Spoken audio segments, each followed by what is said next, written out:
How to redeem code on Temu. Hello everybody, if you guys are wondering how, you may follow up this process in order to do so.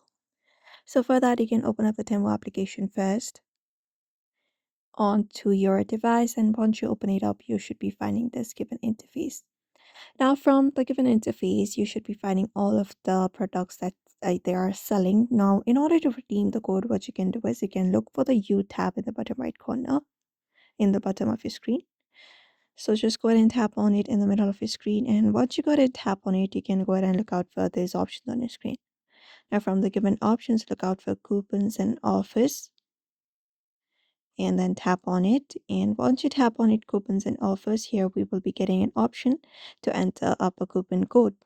Now all you gotta do is simply enter up your coupon code that you would like to redeem right in this enter coupon code section.